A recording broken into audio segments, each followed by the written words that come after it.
십자가는 원래 정치적 상징이었는데 종교적 상징으로 자리 잡은 것은 훨씬 후의 일입니다. 빌라도도 우리도 대제사장도 예수님도 그 상징의 의미를 알았습니다. 십자가는 로마 제국이 지닌 권력의 궁극적 상징이었습니다. 십자가는 우리가 이곳 주인이다. 우리의 길을 막는 사람은 이렇게 될 것이다. 라고 말하는 것입니다.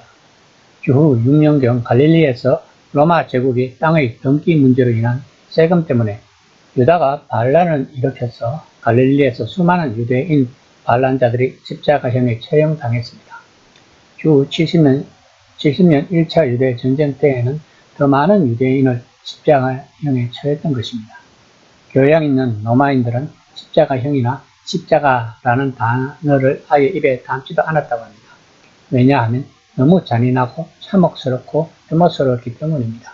그러나 온 세상에 정의와 평화를 가져다 준다고 자랑하던 그 제국은 사실상 십자가 위에 건설되었던 것입니다. 마가의 독자들은 로마의 그런 소용을 당연히 알고 있었을 것입니다.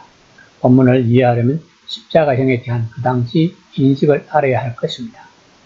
15장 1에서 2절입니다. 새벽에 대제사장들이 즉시 장로들과 서기관들 곧 공회와 더불어 의논하고 예수를 결박하여 빌라도에게 넘겨주니 빌라도가 묻되 내가 유대인의 왕이냐. 예수께서 대답하여 이르시되 내 말이 옳도다 하시네. 평소에는 빌라도는 가이사라에 있는 로마 총독의 관저에 있었지만 명절에는 치안 유지를 위해 예루살렘에 머물렀다고 합니다.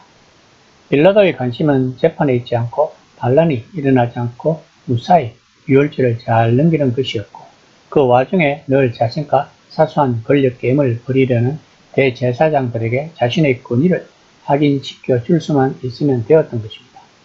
그렇다면 마가의 독자들은 이 이야기에서 1차적으로 정치적 의미를 발견할 수 있을 것입니다. 예수님은 유대인의 왕으로 죽으십니다.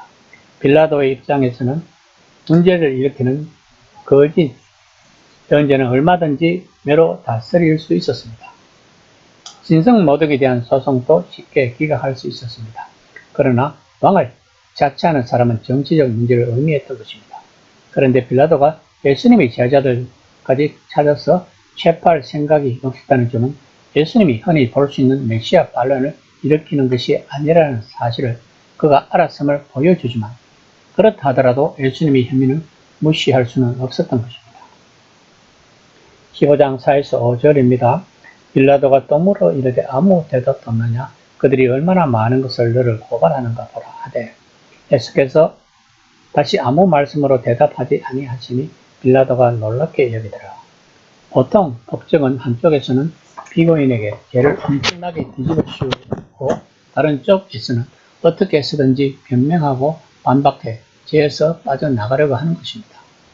예수님은 대제사장들이 그렇게 많은 제목을 가지고 고소하는데도 일체 변명이나 반항이 없었습니다. 그 이유는 예수님은 구약의 그 제물로서 자신이 바쳐지기를 원하셨기 때문입니다. 예수님이 직접 자신의 모델로 삼으신 이사야서를 본문을 앞에서 소개했습니다. 이사야 53장에서 그 종은 자기 목숨을 많은 사람을 위한 몸값으로 내어준다고 했습니다. 그 본문은 이 종이 마치 도살장으로 끌려가는 양과 같다고 설명합니다. 그래서 예수님은 입을 열지 않았던 것입니다. 15장 6에서 8절입니다. 명절이 되면 백성들이 요구하는 대로 제수한 사람을 놓아주는 전례가 있더니 밀란을 꾸미고 그 밀란 중에 살인하고 체포된 자 중에 바라바라 하는 자가 있는지라 무리가 나아가서 전례대로 하여 주기를 요구한대. 바라바는 로마 제국의 입장에서는 반란군이었지만 유대인의 입장에서는 혁명가였던 것입니다. 오늘날로 말하자면 감신적인 우파 혈성분자라고 말할 수 있습니다.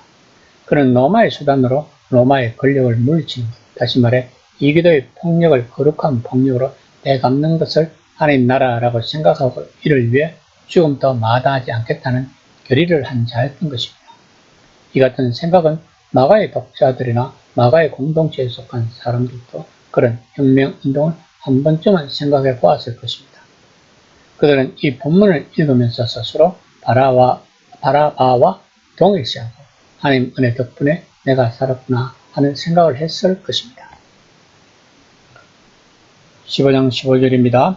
빌라도가 무리에게 만족을 주고자 하여 바라바는 놓아주고 예수는 채찍질하고 십자가에 못 박히게 넘겨주리라. 바라바가 죽어야 하는데 예수님이 대신 죽으시고 그는 풀려났습니다. 예수님은 무죄입니다.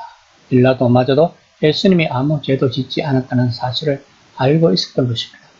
예수님은 반란을 일으키지도 불화를 조장하지도 않으셨습니다. 그런데도 그분은 성전에 임하리라고 스스로 연구하신 그 운명을 맞이하러, 즉 로마의 손에 멸망당하러 갔습니다.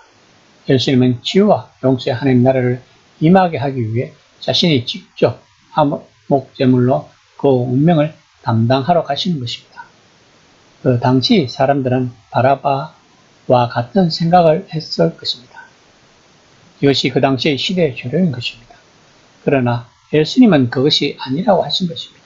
즉 무력이 아닌 하나님의 정의와 공의가 물같이 흐르는 하나님의 사랑으로 임하는 것이 다가오는 새로운 하나님 나라라는 것입니다. 그 하나님 나라는 거듭난 사람들만이 들어갈 수 있는 나라인 것입니다. 즉 무력 투쟁이 아닌 사랑으로 생각을 바꾼 사람들인 것입니다. 이것이 회개의 개념인 것입니다. 즉 회개는 가치관이 바뀌는 것입니다. 그러면 오늘날의 회개의 개념은 무엇일까요? 만몬의 신을 숭상하는 세상 권세에서 돌아서 하나님에게로 오는 것입니다. 예수님은 우리들에게 이런 가치관을 바꾸기 위해 십자가에 올라가신 것입니다. 이 시간 나는 진정으로 예수님으로 인해 가치관이 바뀌었는가를 한번 심각하게 생각해보는 시간이 되었으면 합니다.